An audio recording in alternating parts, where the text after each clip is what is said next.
Olá, boa noite, seja bem-vindo de volta, que bom ter você junto aqui com a gente de novo. Você que talvez seja a primeira vez, também é muito bem-vindo, eu agradeço a sua participação aqui, está assistindo e acompanhando com a gente. Se você não sabe, esse é um grande movimento, essa semana de reavivamento faz parte de um grande movimento de buscando primeiro o reino. Como assim, Luiz? O que é esse reavivamento? O que é essa busca? O que é esse movimento?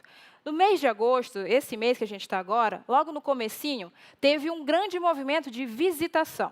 Talvez você tenha tido uma visita online, talvez você tenha tido uma visita presencial, e as nossas igrejas se envolveram nesse movimento. E junto com esse movimento, houve também uma outra parte, que foi também a leitura de um livro.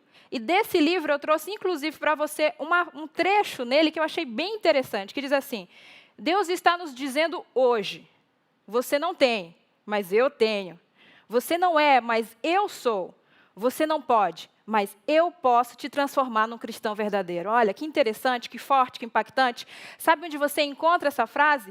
Nesse livro aqui, ó. Esse livro a gente tem estudado ele durante esse mês de agosto. É o livro Primeiro o Reino, do pastor Josanã Alves, que você vai conhecer durante essa semana. Mas, Luiz, eu não recebi esse livro, na verdade, é a primeira vez que eu estou olhando esse livro. A gente nem deixa você sem essa leitura edificante, né? Você pode baixar no link que vai aparecer aí na sua tela, adv.st/Primeiro Reino. Luiz, esse livro é em PDF que a gente vai baixar. Exatamente. Você pode, inclusive, compartilhar com seus amigos esse livro. Mas, se você quiser o livro presencial também, você pode adquirir na cpb.com.br. O preço, dentro do que esse livro oferece, ele é irrisório. Hoje nós temos também um novo orador, que você vai conhecer daqui a pouquinho. Como você sabe, todas as noites nós temos um motivo de oração. E o motivo de oração de hoje é pela libertação do que nos afasta de Jesus. Então, já vai comentando aí no chat, já vai pensando, coloca aí o seu pedido de oração, que daqui a pouquinho a gente vai ler o seu pedido, vai orar pelo seu pedido. E ontem eu passei um desafio para você, não sei se você lembra. Mas hoje a gente tem um desafio novo. E sabe o que é o desafio? Se você se compromete a, de fato, orar por essa libertação, que é a sua libertação daquilo que te afasta de Deus, coloca aí no chat, eu me comprometo. Hashtag eu me comprometo. Se você se compromete com esse pedido de oração, faça parte dele também. Eu não sei se você já andou de bicicleta. Você já andou de bicicleta? Você gosta de andar de bicicleta? Eu acho que talvez seja a hora de você parar. Fica ligado e curte aí o que eu quero dizer. São Bernardo do Campo, São Paulo, Brasil, 23 de novembro de 2018.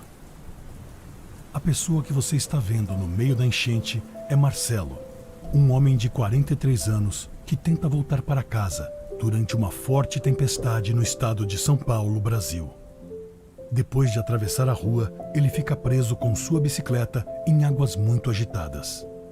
Quando os espectadores horrorizados veem sua situação, gritam desesperadamente para que ele solte a bicicleta. Mas, em vez disso, ele se agarrou a ela. Um grupo de pessoas até se arrisca, formando uma corrente humana para tentar salvar Marcelo. Mas não consegue segurá-lo. Ele tenta se levantar, mas a forte corrente o derruba e o arrasta.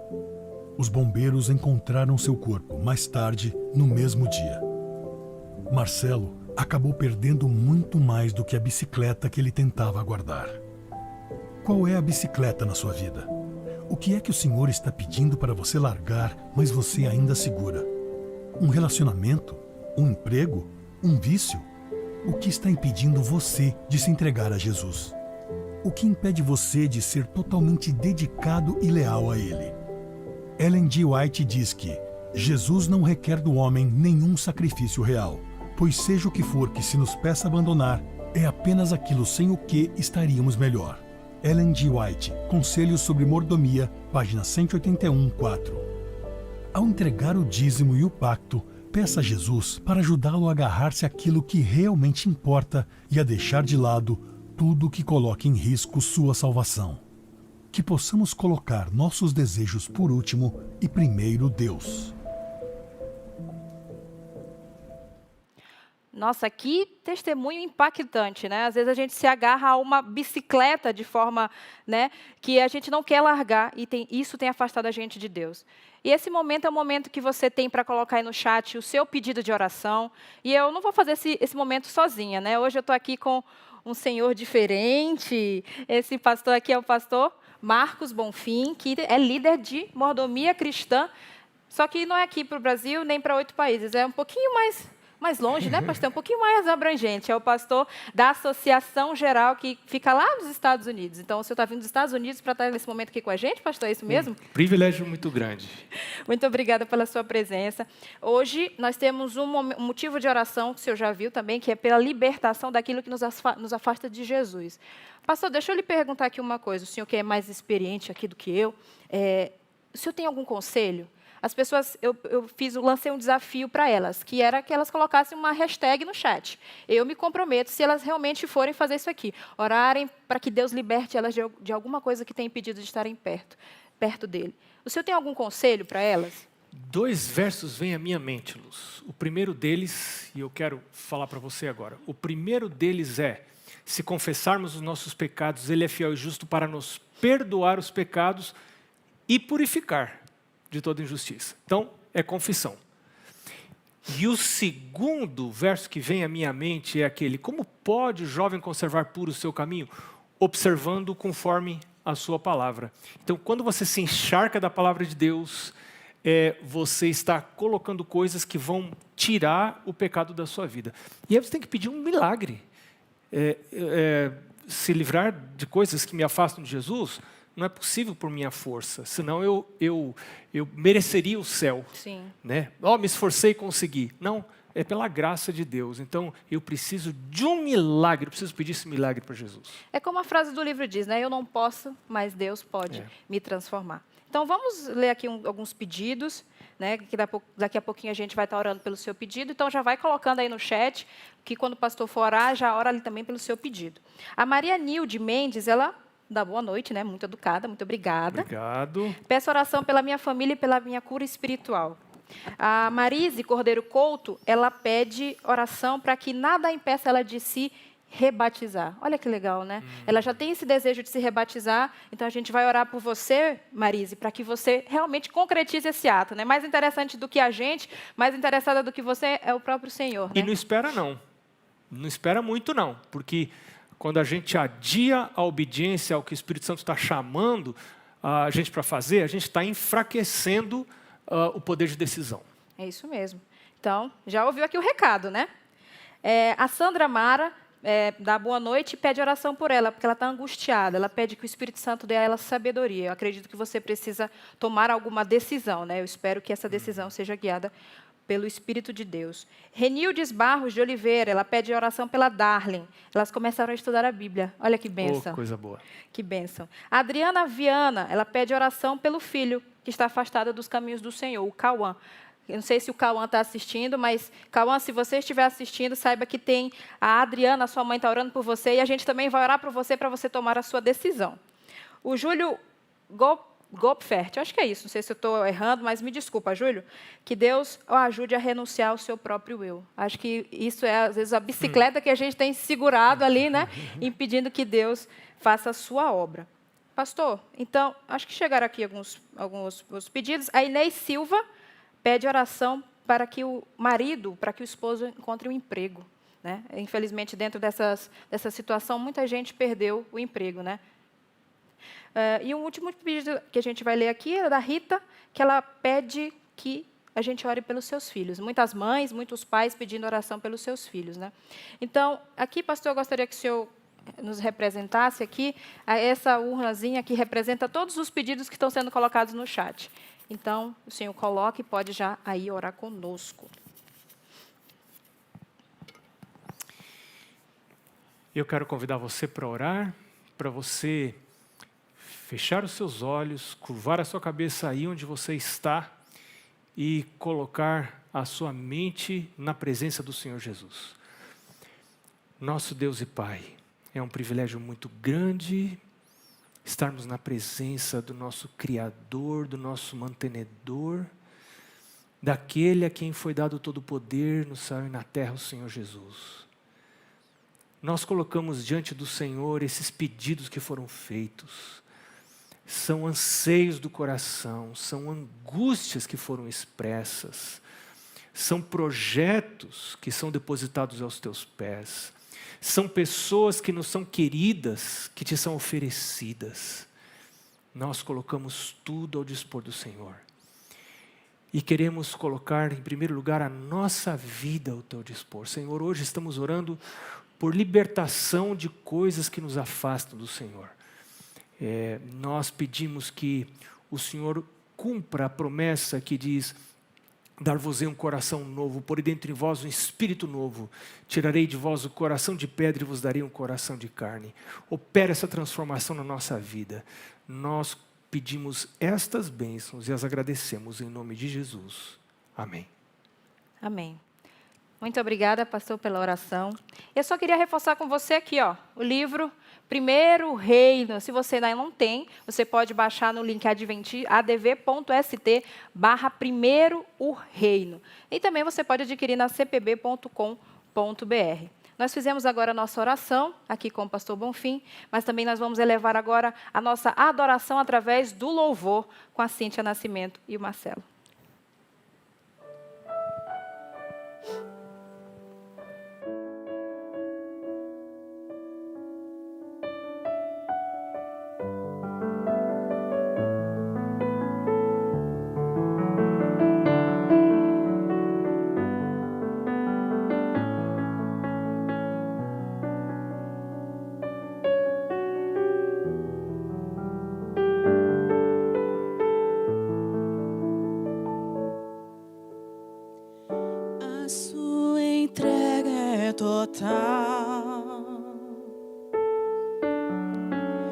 Você não pode mais adiar. Jesus chegou ao seu coração, chamou por seu nome, você atendeu. Algumas lágrimas vêm e vão lavando qualquer temor. O Santo Espírito está aqui, lhe abraça e diz o quanto esperou. Sua vida vai desabrochar, vai sorrir, vai cantar, começando aqui e por todo sempre. O amor de Deus vai lhe acompanhar. Ele prometeu, jamais vai deixá-lo. Você não estará sozinho a vagar. Deus vai lhe amparar.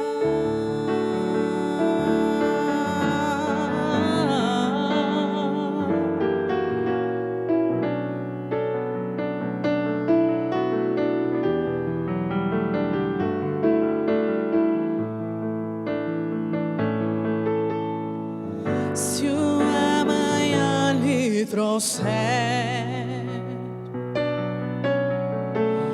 temores, dúvidas e pesar, Jesus ao seu lado vai estar pra completar o que começou.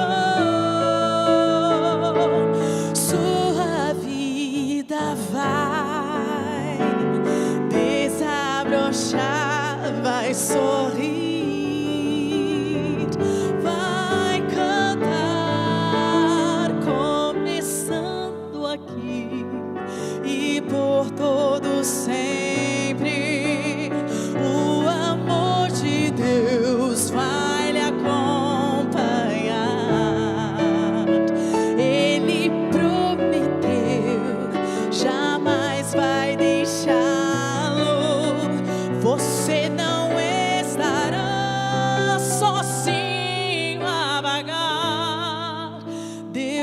vai lhe amparar.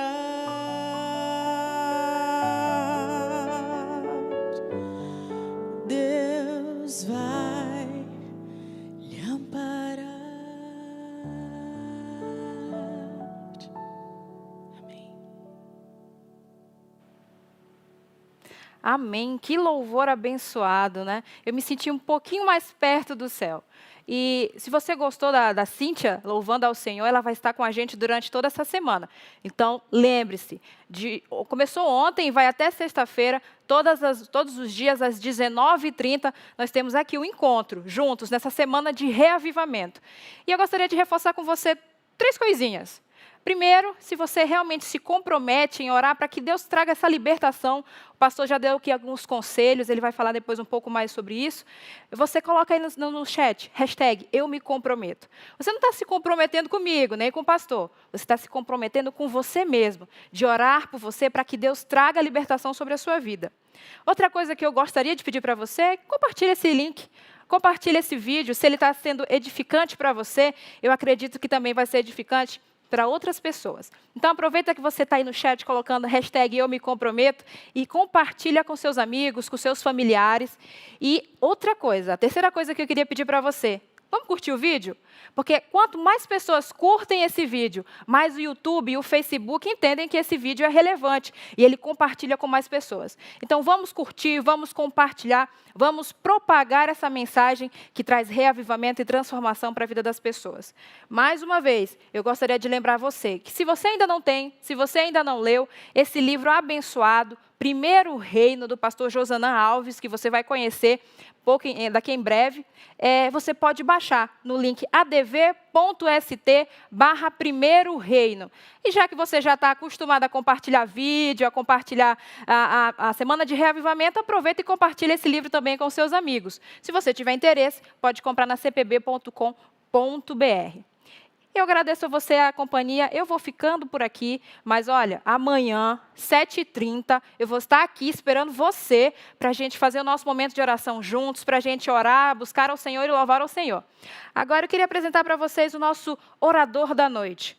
Ele é casado com a Mariluz e ele é pai de 2 filhas. E também é um vovô da Emília e da Maria. Talvez pela essa dica você já saiba, ele é líder de mordomia cristã da Conferência Geral. O pastor Marcos Faioc Bonfim é o nosso orador da noite. Até amanhã.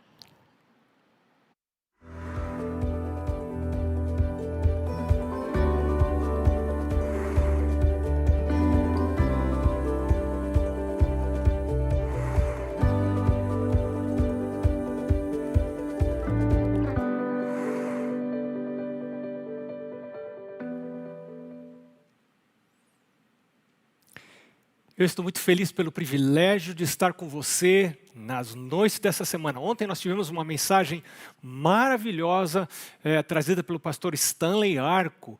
Que importante é você ter Jesus em sua companhia e alcançar as vitórias que Jesus quer trazer para você quando você está na companhia dele. O pastor Stanley volta na próxima quinta-feira. Nós vamos estar juntos hoje, terça-feira, quarta-feira e na sexta-feira à noite. Quinta-feira, pastor Stanley volta para estar com a gente aqui, trazendo uma outra mensagem poderosa da palavra de Deus. Nós, nesses dias, vamos estar procurando conhecer a Cristo, não apenas em busca do reino, de pôr o reino em primeiro lugar, mas pôr o rei em primeiro lugar.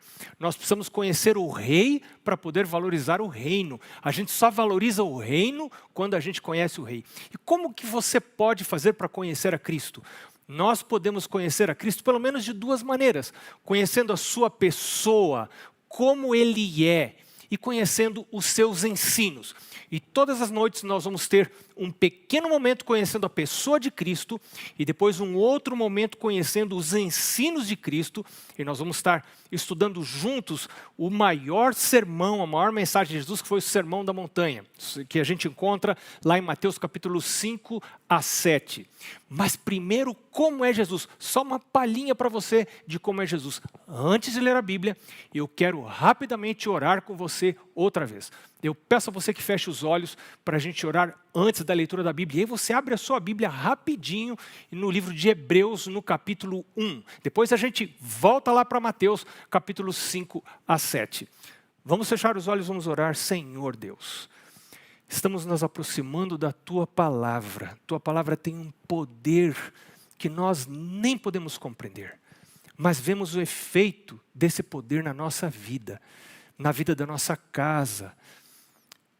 Senhor Deus, agora nós convidamos o Teu Filho para estar aqui, o Espírito Santo para estar aqui, os Teus anjos para nos rodearem, e que a nossa mente seja elevada até o céu, que a nossa mente seja povoada de pensamentos puros, santos e nobres, e que nos seja dado a graça, o privilégio de conhecer ao Senhor Jesus. Nós pedimos estas bênçãos, em nome dEle. Amém. O que diz a palavra de Deus no livro de Hebreus sobre Jesus? Eu quero ler com você, começando no capítulo 1, o versículo 2. Vamos começar no versículo 2. Diz assim: nesses últimos dias, Deus nos falou pelo Filho. Você sabe que Filho é o Senhor Jesus. Ele se revela pelo Filho, a quem constituiu herdeiro de todas as coisas. Como herdeiro, ele é proprietário de todas as coisas, tudo pertence a Deus, não é só você, nem sua casa, o mundo inteiro. Os governos pensam que eles controlam os países deles, mas o Senhor Jesus é dono de todas as coisas.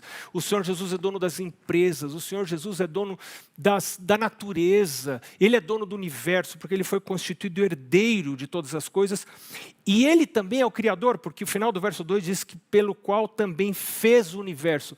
Esse é o Senhor Jesus, Ele é herdeiro de todas as coisas, e Ele é o Criador dos sistemas, do universo. E o verso 3 diz, Ele é o resplendor da glória, e a expressão exata do ser de Deus. Jesus e Deus são a mesma coisa. Jesus é Deus, Ele é a expressão exata de Deus, sustentando todas as coisas pela palavra do seu poder. Como que Jesus sustenta todas as coisas? Ele sustenta todas as coisas pela palavra do seu poder. Ele sustenta a sua vida profissional pela palavra do seu poder. Ele sustenta o seu corpo, a sua saúde física pela palavra do seu poder. Ele sustenta os seus relacionamentos pela palavra do seu poder. Ele sustenta os seus filhos pela palavra do seu poder. Ele também traz comida para dentro da sua casa pela palavra do seu poder. Você percebe a importância da palavra? Eu não entendo o que eu estou falando, mas eu sei que é assim, e eu tenho experimentado que é assim. Eu não posso explicar para você por que é assim, mas é assim. Você quer ter acesso ao sustento de todas as coisas, você tem que ter contato com a palavra de Deus. E porque Ele sustenta todas as coisas pela palavra do seu poder. Mas o verso 3 diz que Ele fez mais uma coisa. Ele fez a purificação dos pecados e assentou-se à direita da majestade nas alturas. Eu gosto de saber que Ele fez a purificação dos pecados, porque eu sou pecador. A palavra de Deus diz que todos pecaram e carecem da glória de Deus, mas nós temos purificação em Jesus. Este é o Jesus que eu estou buscando conhecer. Eu quero conhecer. Eu estou nessa semana, eu quero já dizer logo para você no início da semana, no início da minha participação nessa semana, porque ontem nós tivemos o pastor Stanley aqui. Eu quero dizer para você que eu não conheço Jesus suficientemente. Eu não estou aqui porque eu quero mostrar para você como eu conheço Jesus. Eu estou aqui porque eu quero buscar ao Senhor Jesus com você. Eu tenho necessidade de conhecer mais ao Senhor Jesus. E eu tenho necessidade de ter os meus pecados purificados por Jesus. Se você tem desejo de ser purificado, de ser santificado, de ser elevado até Ele, então essa semana é para você. E esse momento é para você. Porque eu quero estar junto com você, buscando a mesma coisa que você deseja. E agora, nós vimos algo sobre a pessoa de Jesus, nós vamos estudar algo sobre os ensinamentos de Jesus. Vamos lá para Mateus, Evangelho de Mateus, no capítulo 5, que começa o Sermão da Montanha. Por que é importante conhecer os ensinamentos de Jesus? Porque você não pode... Jesus nos estabelece um padrão de estilo de vida, e você não pode ter Jesus a parte do estilo de vida de Jesus. Jesus e o estilo de vida de Jesus estão conectados, são uma e a mesma coisa. Jesus e a sua palavra são uma e a mesma coisa. Quando você estuda os ensinos de Jesus, você está conhecendo mais de Jesus. Você está se conectando mais a Ele. E ele diz lá em João capítulo 5, verso 39, examinais as Escrituras porque julgais ter nelas a vida eterna.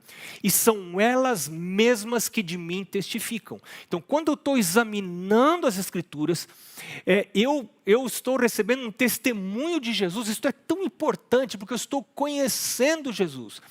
E se eu conhecer Jesus, eu vou ter vida eterna. Vida eterna eu não tenho na igreja, sendo membro da igreja apenas. Isso não me dá vida eterna.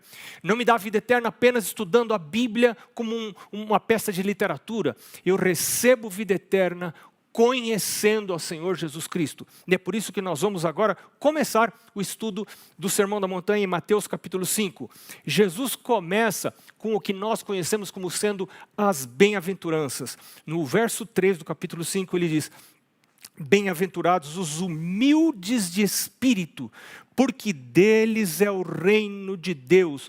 Humildes, não arrogantes, não exibidos, não presunçosos, não pessoas que pensam que já sabem tudo, que não podem aprender daqueles que aparentemente são mais ignorantes, têm menos estudo, menos cultura, né? Tem pessoas muito presunçosas, muito arrogantes, que acham que nunca podem aprender nada, que já alcançaram tudo na vida espiritual. Os humildes de espírito estão sempre procurando conhecimento maior da parte de Deus, estão sempre duvidando da sua compreensão das Escrituras, da sua interpretação. As pessoas que têm muita certeza da sua interpretação, pode ser que não sejam humildes de espírito. A palavra de Deus diz: bem-aventurados os humildes de espírito, porque deles é o reino dos céus. Humildade de espírito, pobreza de espírito, é um dos fundamentos para a nossa experiência espiritual, para qualquer experiência espiritual.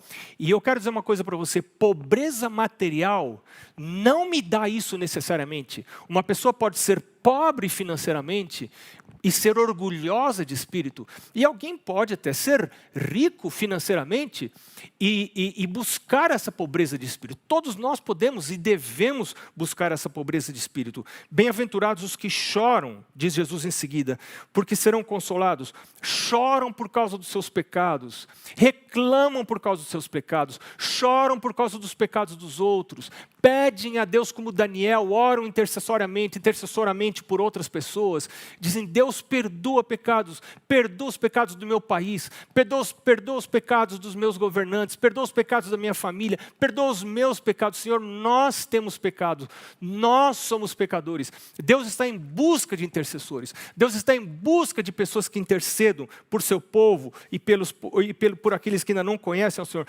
Lembre-se de Davi e de Saul, né? Quem era Davi, quem era Saul? Ambos pecaram, mas Saul sempre ficava arrumando uma desculpa para os seus pecados. Davi chorava por seus pecados. Davi dizia: é verdade, eu sou pecador. Lembre-se de Pedro e Judas, ambos negaram a Jesus, ambos de certa maneira traíram a Jesus, mas Pedro chorou por seus pecados, chorou amargamente por seus pecados. Bem-aventurados os que choram, porque serão consolados. Bem-aventurados os mansos, porque herdarão a terra. Mansidão é aceitar o plano de Deus para a minha vida. Você tem aceitado o plano de Deus para a sua vida? O lugar que Deus deseja que você more, a pessoa com quem você casou, ou você está só reclamando do trabalho que você tem, do emprego que você tem? Eu não gosto desse emprego. Você viu gente que sempre não gosta do emprego e está pulando de emprego e nunca investe em alguma coisa de verdade, né? Porque não aceita a vida que tem, não aceita aquilo que a palavra de Deus diz: todas as coisas contribuem para o bem daqueles que amam a Deus. Talvez você esteja falando para alguém que precisa aceitar o plano de Deus para a sua vida. Bem-aventurados os mansos, porque herdarão a terra. Bem-aventurados que têm fome e sede de justiça, porque serão fartos. A justiça de Deus quando você recebe a justiça de Deus, você está em paz com Deus. Justificados pela fé, temos paz com Deus, diz a palavra de Deus. Nenhuma condenação há para aqueles que estão em Cristo Jesus, diz a palavra de Deus. Verso 7, bem-aventurados os misericordiosos, porque alcançarão misericórdia.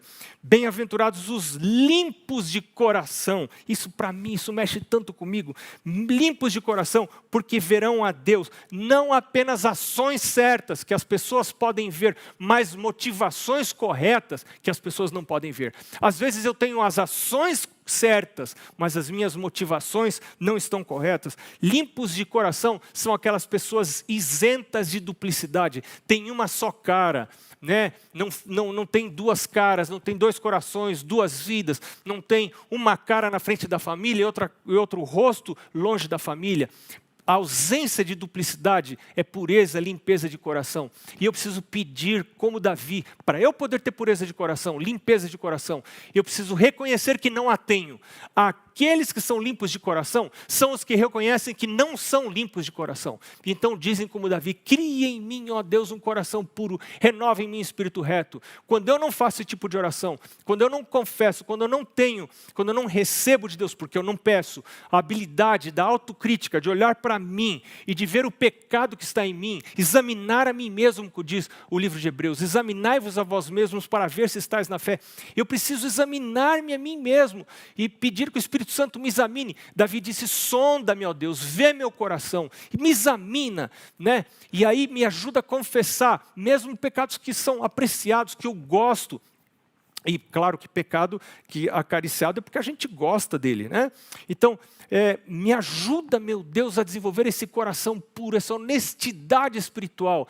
E quando eu pecar, eu não ficar arrumando desculpa, porque todo mundo faz, porque eu conheço um pastor que também bebe isso, que também come isso, que também faz isso, uma esposa de pastor, um ancião da igreja, um amigo meu, olha lá os membros da igreja. Não, eu não quero estar olhando para os outros, porque ovelha que olha para outras ovelhas não pasta, para de comer. Eu quero me alimentar de Jesus, eu quero me alimentar de Jesus, e eu quero imitar a Jesus, eu quero ter o coração semelhante ao coração de Jesus. Isso é só um milagre da parte de Deus, que Deus nos quer dar. Bem-aventurados os pacificadores, porque serão chamados filhos de Deus. Os perseguidos por causa da justiça, porque deles é o reino de Deus. Fazem o certo ainda que caem os céus. Bem-aventurados sois quando por minha causa vos injuriarem e vos perseguirem e mentindo disserem todo mal contra vós. Regozijai-vos, exultai, porque é grande o vosso galardão nos céus, pois assim perseguiram os profetas que viveram antes de vós. E agora, Jesus fala do método evangelístico, 2 métodos evangelísticos. O primeiro, vós sois o sal da terra, verso 13, depois verso 14 em diante, vós sois a luz do mundo. Não se pode esconder uma cidade edificada sobre um monte, porque a luz do mundo, vós sois a luz do mundo. Lembra que Davi disse, Salmo 119, 105, lâmpada para os meus pés, está falando sozinho, né? É a tua palavra e que coisa? Luz para os meus caminhos. Então, luz é a palavra de Deus. E agora Jesus está dizendo, você é a luz, você é a luz do mundo. Você é a palavra de Deus para o mundo. Através de você, o mundo descobre como que se deve andar, como que se deve portar, como que se deve viver. Vós sois a luz do mundo. Não se acende uma candeia para colocá-la debaixo do alqueire, mas no velador e alumia todos que se encontram na casa. Comece a iluminar o mundo pela sua casa. É dentro de casa que a gente começa o testemunho. Nós somos a luz do mundo para o nosso cônjuge em primeiro lugar. Nós somos a luz do mundo para os nossos filhos. Nós somos a luz do mundo para o sogro. Até para a sogra, nós somos a luz do mundo. Nós somos a luz do mundo. E essa luz do mundo começa a iluminar dentro de casa. E diz Jesus então, no verso 17, diz, não penseis que vim revogar a lei e os profetas. Algumas pessoas imaginam que que o Antigo Testamento, melhor dizendo, foi abolido por Deus. Jesus está dizendo, eu não vim revogar a lei e os profetas. Como é que eu sei que Jesus está falando do Antigo Testamento? Porque quando Jesus estava falando, não tinha o Novo Testamento. E aqui Jesus está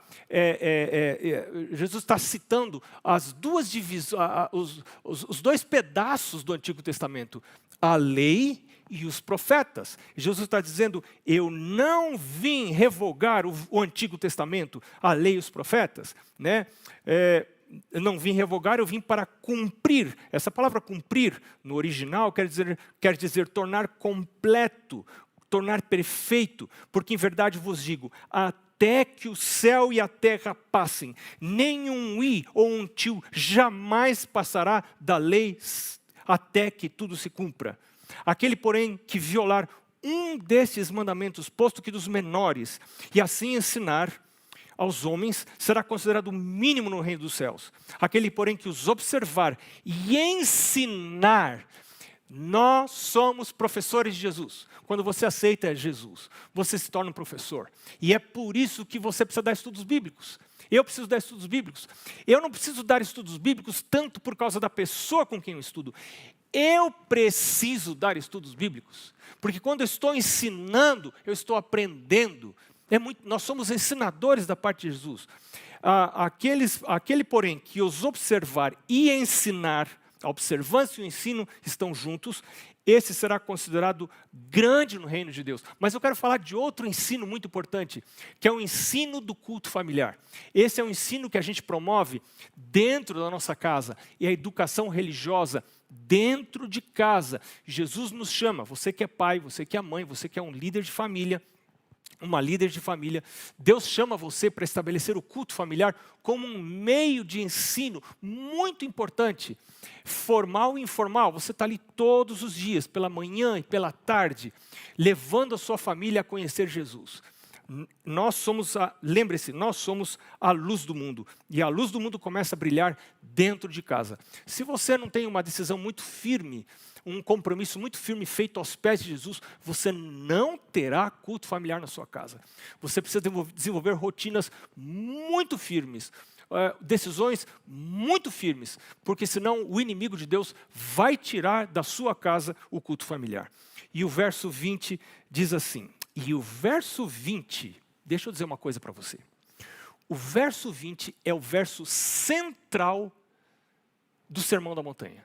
Se você tivesse que tirar todos os versos do Sermão da Montanha e ficar com apenas um, esse verso seria o verso 20. Nós estamos estudando ele hoje, mas nós vamos relembrar o verso 20 todos os dias. Perdão, porque Jesus está dizendo aqui, porque vos digo que se a vossa justiça não exceder em muito a dos escribas e fariseus, jamais entrareis no reino dos céus. Está falando do reino. Nós estamos buscando o reino. Como que faz para a gente participar do reino desse rei Jesus? Como que faz para eu participar desse reino? A minha justiça precisa exceder em muito a justiça dos fariseus. Aí você vai falar para mim, pastor, isso é muito complicado, porque os fariseus eram as pessoas mais corretas que você podia encontrar. Seria, por exemplo, um privilégio muito grande para qualquer um de nós ser um vizinho de fariseu. Fariseus eram vizinhos perfeitos, um vizinho que vai tratar bem com você, pessoas corteses, pessoas guardadoras da lei. Na sua comunidade religiosa, eram pessoas muito conceituadas, porque faziam todas as coisas corretamente. Agora, Jesus está dizendo que a minha e a sua justiça precisa exceder em muito a justiça dos fariseus. Aí você fala, pastor, então, para mim isso fecha a porta do céu. Como que pode a minha justiça exceder em muito a justiça dos fariseus? Mas Jesus explica. Se a gente lê os evangelhos, Jesus diz que os fariseus faziam as coisas para serem vistos pelos homens, pelas pessoas. Eles estavam preocupados com a aparência de religiosidade, com o formato de religiosidade, com a fachada de religiosidade. Mas uma fachada de religiosidade e, inclusive, posições de autoridade ou posições de liderança numa comunidade religiosa ou numa igreja não são indicativo de coração transformado. O coração não necessariamente está transformado porque eu tenho uma posição de liderança ou porque eu, inclusive, sou o pastor da igreja. Não. Os fariseus tinham uma aparência muito bonita por fora, mas estavam preocupados só com o exterior.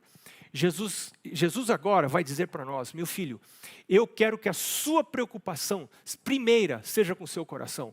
Aquilo que as pessoas não podem ver, aquilo que o seu esposo não pode ver, aquilo que seus filhos não podem ver, aquilo que a sua esposa não pode ver, aquilo que o seu patrão não pode ver. Esses dias eu estava dizendo para uma das minhas filhas, filha, trabalha não para o seu patrão ver, trabalha para o rei ver. trabalha para Jesus ver. Você não está ali trabalhando para ganhar o seu salário. Ali no seu emprego você está para testemunhar de Jesus. Jesus é quem está olhando para você trabalhar, olhando o seu trabalho, olhando o resultado do seu trabalho. Trabalhe para Jesus. E Jesus está dizendo aqui, se a vossa justiça não exceder em muito a dos escribas e fariseus, não podereis, jamais entrareis no reino de Deus. Eu preciso ir à presença de Jesus, desenvolver um coração limpo, ir à presença dele e dizer, meu Deus, veja que eu não sou nem parecido com os fariseus, nem por fora eu sou perfeito. Imagina por dentro. Quando você faz isso, você está abrindo a porta da sua alma, do seu interior, e deixando Jesus olhar lá para dentro. E limpar aquilo que tem lá dentro. Foi o que Davi fez, a oração que Davi fez, eu citei agora há pouco. Davi disse, sonda-me, ó Deus, examina o meu coração, vê se é em mim um caminho mau e guia-me pelo caminho eterno. Então, quando eu abro a porta do meu coração, o Espírito Santo pode começar a entrar e limpar a sujeira que tem lá dentro. Agora, eu preciso reconhecer isso na presença de Jesus. É por isso que eu preciso ter momento de oração, momento regular de oração todos os dias. Ir à presença de Jesus. Satanás não quer que você ore. Satanás quer que você durma tarde, para que você não desenvolva hábitos de regularidade na busca da presença de Deus. Ir à presença de Deus e parar na presença de Deus. Fechar os seus olhos, dobrar os seus joelhos. Ainda que você não tenha nada para falar, dobre o joelho e fica ali na presença dele sem falar nada. Quando você ama uma pessoa, você não precisa ficar falando toda hora. Você pode ficar quieto. Às vezes só pegar na mão é suficiente. Você diz muita coisa com um aperto de mão. E se você não tem assunto para falar na sua oração, não precisa falar nada. Fique ali na presença de Jesus. Fique na presença dele e peça que o Espírito Santo sonde o seu coração. E diga para ele, Senhor Deus, eu não quero ter a vida espiritual dos fariseus, que eram perfeitos por fora. Por fora, bela viola, por dentro, pão bolorento. Não, eu quero, meu Deus, ter uma vida honesta com o Senhor. Eu quero que o Senhor leia meu interior, que o Senhor veja a maldade do meu coração, que o Senhor veja a maldade das minhas intenções às vezes. Às vezes eu não faço coisas que gostaria de ter feito, por medo da polícia, por medo da sogra, por medo dos familiares, por medo das consequências no meu ambiente de trabalho. Mas a vontade está lá. E como nós vamos ver no estudo dessa semana, o Senhor Deus não está olhando tanto para o que eu faço, Ele está olhando para a vontade primeiro. Ele está olhando para as duas coisas. Ele não olha só para o que eu faço, Ele olha para as minhas vontades. Porque às vezes, por exemplo, eu estou devolvendo o meu dízimo. Eu estou devolvendo a minha oferta, mas eu não estou com vontade de devolver o meu dízimo e minha oferta. E eu deveria ser uma pessoa que deveria ter vontade de devolver o dízimo e minha oferta todas as vezes, porque eu sou um pastor. Talvez eu estou falando com um ancião da igreja ou com outro pastor que, como eu, não tem vontade de devolver o dízimo. A palavra de Deus diz que eu devo devolver, porque isso me une a Ele, me ajuda a confiar que a manutenção vem dEle, me ajuda a depender dEle. Alguém diz assim, pastor, mas o dízimo faz eu ficar com menos dinheiro. Aí está o ponto, é para isso mesmo, para você ficar com menos dinheiro. Mas como assim? Você com menos dinheiro, você fica com mais oração. Você precisa orar mais. Porque se você não orar, as coisas não vão acontecer. Você não vai conseguir pagar suas contas porque você está com menos dinheiro. Você vai precisar depender de milagres. E o dízimo vai levar você a ter uma experiência mais íntima com Deus. O dízimo e o pacto, a sua oferta com Deus. Mas às vezes eu sei disso. Eu sei teoricamente disso, mas às vezes eu vou orar, eu vou devolver meu dízimo. Eu não estou com vontade de devolver o dízimo.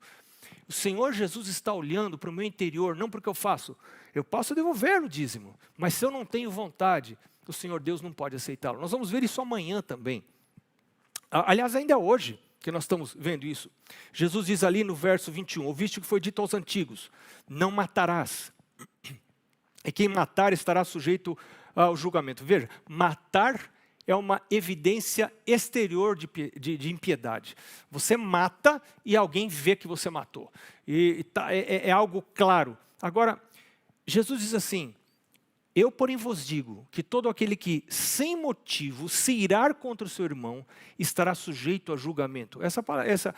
Essas duas palavras, sem motivo, elas aparecem apenas em alguns manuscritos. E você vai ver, no estudo que vamos fazer nessa semana, a partir de agora, Jesus vai dar 6 exemplos para o que ele nos disse no verso 20, que a nossa justiça deve exceder a justiça dos fariseus. O primeiro exemplo é com o matar. Jesus disse, os antigos dizem que quem matar vai estar sujeito ao julgamento, mas eu estou dizendo para você que aquele que se irar contra o seu irmão vai estar sujeito ao julgamento. Lembre-se que em 1 João capítulo 3, verso 15, diz que quem odeia o seu irmão é assassino e nele não há vida eterna. Você já pensou um negócio desse? E eu estou dentro da igreja e eu me orgulho dos meus ódios. Eu me orgulho das minhas mágoas. Eu me orgulho das minhas amarguras. Porque eu acho que eu tenho o direito de estar amargurado. Eu tenho o direito de estar ofendido. Eu tenho o direito de sentir ódio, porque alguém fez uma coisa errada para mim. E eu me encho dos direitos.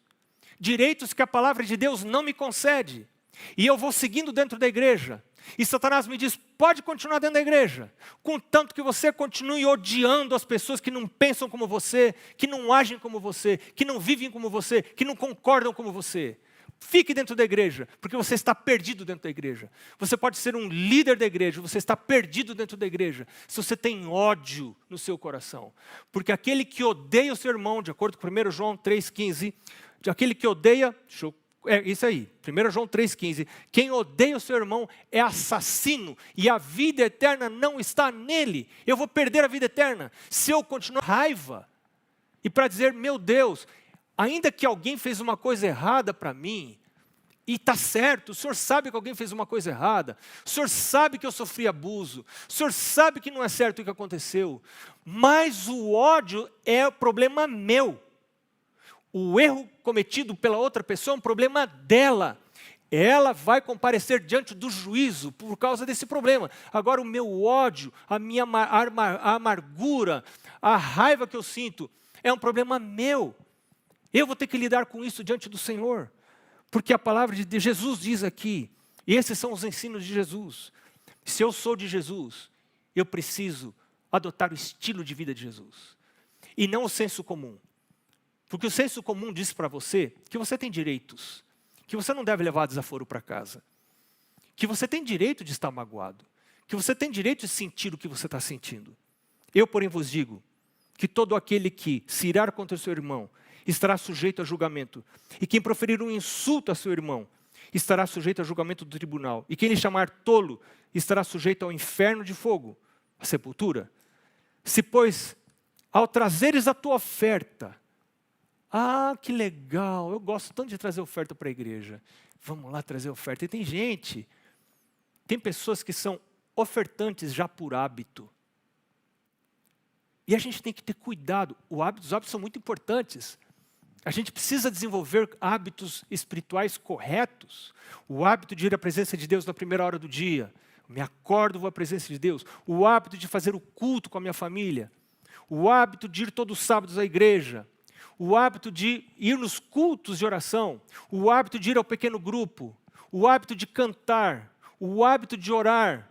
O hábito de devolver meus dízimos. São disciplinas espirituais. De desenvolver as minhas ofertas. Isso me conecta com Deus. Não deve ser para ajudar a igreja.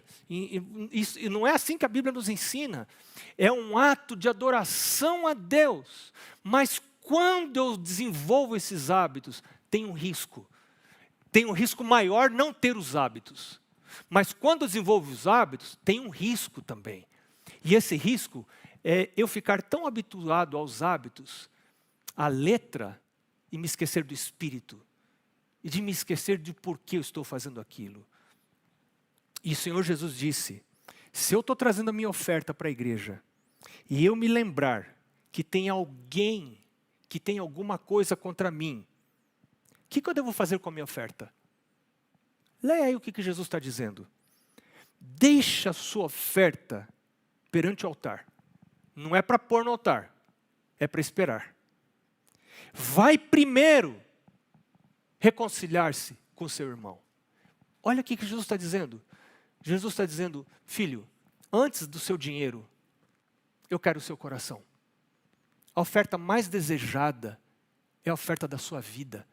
A sua vida tem que entrar no altar primeiro do que o seu bolso, que a sua carteira, que o seu dízimo, que o seu pacto. Eu quero você. E só uma pessoa transformada por Jesus pode ter a humildade de buscar alguém que tem alguma coisa contra essa pessoa. Se alguém tem alguma coisa contra mim, não tenho nada com ele. Então eu não vou buscar. Isso não é um problema meu. Jesus está dizendo, não. Espera um pouquinho. Se eu sei que tem alguém que tem alguma coisa contra mim, eu estou tranquilo. Mas se alguém tem alguma coisa contra mim, deixa a oferta, nem leva a oferta. Eu não quero sua oferta. Eu sou Deus, não quero sua oferta. Deixa sua oferta antes do altar. E vai lá conversar com essa pessoa. Porque para Jesus, relacionamentos precedem adoração. Relacionamentos precedem adoração. Deixa perante o altar a tua oferta. Vai primeiro reconciliar-te com teu irmão. E então, volta, diz Jesus, e faz a tua oferta. Jesus não está dizendo para você não trazer oferta. Jesus é a favor da oferta. Ele foi a primeira oferta de Deus. Lá em Gênesis, ele disse que ele viria e ele morreria em nosso lugar. Ele é a primeira oferta. E quando eu estou trazendo a minha oferta, eu estou relembrando a primeira oferta, que abriu o caminho para que eu possa trazer a minha oferta de reconhecimento pela oferta que Jesus foi. Mas, se eu aceitei a oferta de Jesus, então eu vou pensar nos sentimentos e na vida das outras pessoas que foram criadas à imagem de Jesus, que foram criadas por Jesus. Eu vou valorizar as pessoas, eu vou atrás das pessoas. Eu não sei, talvez hoje o Senhor Jesus está falando com alguém que tem dado sua oferta, tem guardado o sábado maravilhosamente bem, tem ido à igreja, tem feito a sua comunhão pessoal todos os dias, tem feito o culto familiar, tem procurado seguir a reforma de saúde, tudo perfeitinho. Mas tem um cupinzinho comendo lá dentro do coração. Ele começa a roer o cantinho do coração, de maneira quase imperceptível. E o buraquinho vai ficando cada vez maior. Vai aumentando, vai aumentando. E quando a casa cair, não tem quem segure. Jesus está convidando você hoje. Jesus está convidando a mim. Meu filho, abre a porta do seu coração para eu entrar. Deixa eu transformar a sua vida. Se tem uma amargura no seu coração, se tem um ódio no seu coração, se tem um desejo de vingança no seu coração, se tem um desejo de matar inconfessado, porque ódio é o pecado do assassinato, meu filho, entrega isso para mim. Humilhe o seu coração. Reconhece que esse é o seu pecado. Confessa o pecado para mim. Se confessarmos os nossos pecados, Ele é fiel e justo para nos perdoar os pecados e nos purificar de toda injustiça. Jesus te abençoe. E eu quero convidar você para orar. Podemos orar? Senhor Deus, o Senhor Jesus nos falou hoje. Porque nós estudamos o sermão de Jesus. Não é um sermão que foi proferido por lábios humanos. É a palavra viva de Jesus que nos falou ao nosso coração. Senhor, eu peço que o Senhor perdoe, que o Senhor limpe, que o Senhor purifique, que o Senhor eleve, que o Senhor perdoe, que o Senhor cure. Em nome de Jesus. Amém. Quero me encontrar com você amanhã, de novo, aqui no mesmo link que você usou para acessar nosso culto de hoje. Nós vamos continuar estudando o Sermão da Montanha e os ensinos de Jesus. Quero encontrar com você amanhã. Nos vemos lá.